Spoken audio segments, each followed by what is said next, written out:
बिस्मिल्लाहिर्रहमानिर्रहीम। अल्लाह ताला के फजल करम और शुक्र के बाद आज की गुफ्तगू का आगाज करते हैं। मैं हूं काशिफ अहमद आपकी खिदमत में आम आदमी की बात के साथ हाजिर। पाकिस्तान में दो ही मसले हैं, इमरान खान की गड़ी या नवंबर की छड़ी। और नवंबर की छड़ी का मसला तो काफी हद तक हल हो चुका है क्योंकि समरी बाहर आ चुकी है। अब समरी के बाहर आने का वक्त तो 1:30 है, रात का 1:30 बजा।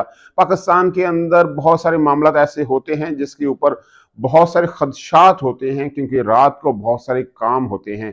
बहुत सारे लोग जिनके बारे में बताया गया कि वो रात को कार की डिक्कियों में बैठ के कहीं जाते हैं, मुलाकातें करते हैं और अपनी मर्जी के मसाइल हल करवाते हैं। ये पाकिस्तान के अंदर होता रहा है और अब तो अदालतें भी रात को खुलना शुरू हो चुकी हैं। तो समरी अगर रात को निकली तो इसमें क्या मसाइल हो सकते हैं।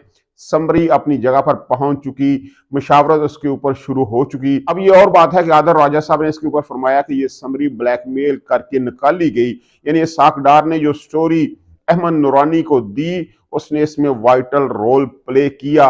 अहमद नूरानी के स्टोरी के जरिए से बाजवा साहब को यह पैगाम दिया गया कि बाजवा साहब अभी तो सिर्फ ये आपकी बहू और बीवी का डाटा है, अभी हमने आपका और आपके बेटों का डाटा शो नहीं किया। अगर आपने हमारी बात ना मानी तो उनका डाटा भी शो कर दिया जाएगा। तो आदर राजा के बकौल बाजवा साहब को ब्लैकमेल किया गया और समरी निकाली गई। अब वल्लाह आलम अंदर से क्या निकलता है ये तो बड़े लोगों की बात है। बड़े लोगों की बात आम आदमी के पास कैसे पहुंच सकती है, आदल राजा जाने, बाजवा साहब जाने, साकडार जाने या वह समरी जाने जिसके ऊपर मशावरत हो रही है, बातें तय हो रही हैं। तमाम अथादी ये कह रहे हैं कि जनाब वज़ीर आज़म साहब ये आपका अख्तियार है, आप जो फैसला करें हम आपके साथ खड़े हुए हैं। ख्वाजा आसफ साहब ने यह कहा कि तुर्ब का पत्ता आसफ अली जरदारी साहब ने दिया है, उनकी तजवीज़ बहुत अच्छी है और उसके ऊपर फैसला किया जाएगा। जब फैसला करेंगे तो उस तजवीज़ के ऊपर पहले गौर किया जाएगा। ये ख्वाजा आसफ साहब ने कहा क्योंकि कल मुलाकात हुई थी जरदारी साहब की शहबाज शरीफ साहब के साथ।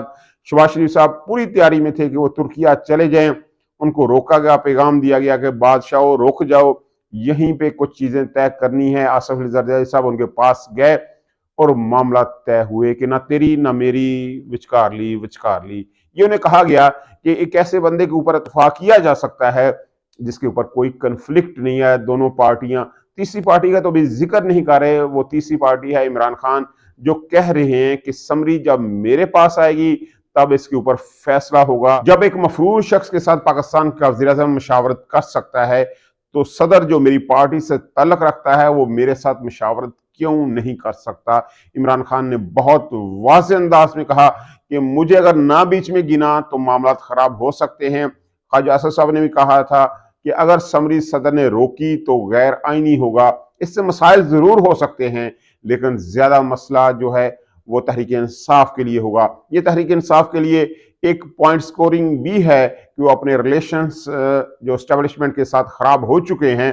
ख्वाजा आसफ साहब ये कह रहे हैं, यानी दुश्मन को अच्छा मशवरा देने की कोशिश कर रहे हैं, टाई चलाक बनने की कोशिश कर रहे हैं, ये उनका स्टाइल है।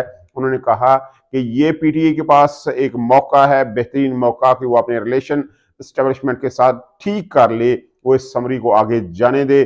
जो नाम हमने इसके ऊपर लिखा होगा, जिसको सिलेक्ट किया होगा, जिसको शाहद खकान अब्बासी साहब ने कहा था एलिजिबल और अनएलिजिबल, ये गेम है एलिजिबल और अनएलिजिबल की। यानी जिस बंदे को हम एलिजिबल समझते हैं और जिसको हमने अपॉइंट किया है उसको सदर साहब की ड्यूटी है कि वो क्लियर कर दें।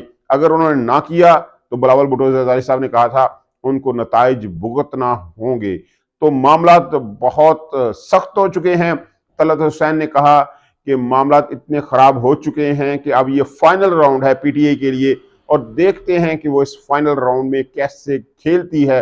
जो अपना धरना पिंडी की तरफ लेकर जा चुकी है, इस्लामाबाद से उन्होंने अपनी एप्लीकेशन वापस ले ली है, इसका मतलब है वो पिंडी में ही अपना आखिरी राउंड खेलेंगे। तो देखते हैं कि वो आखिरी राउंड कैसे खेलते हैं।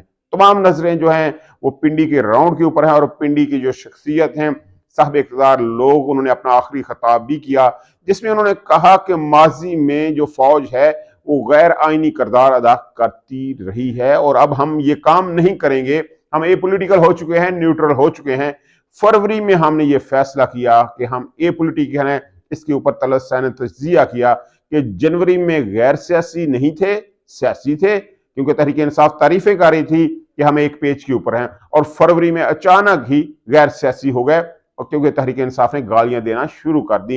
ये तलत हुसैन ने तज्जिया किया। बड़े साहब ने कहा कि सकूत ढाका के हवाले से कुछ बातें की कि वहां भी हम गैर सियासी ही थे, जो वो गलती हुई थी वो सारी सियासी थी, सियासी लोगों की गलती थी। लेकिन यहाँ पे शीरी मजारी, डॉक्टर शीरी मजारी ने उन्हें आड़े हाथों लिया।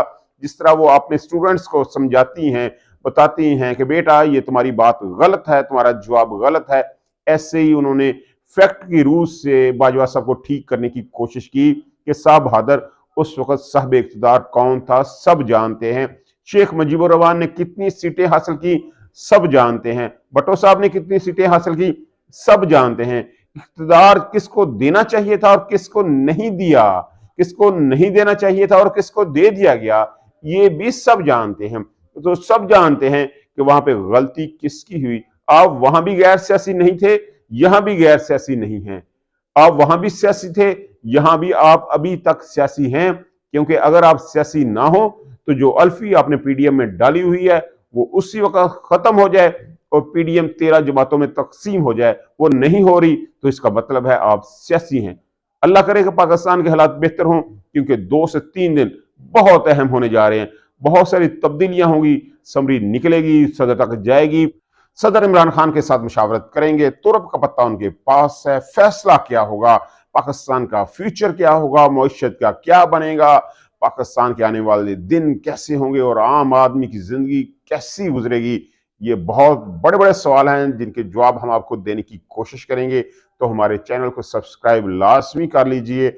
आपकी मोहब्बतों का बहुत शुक्रिया।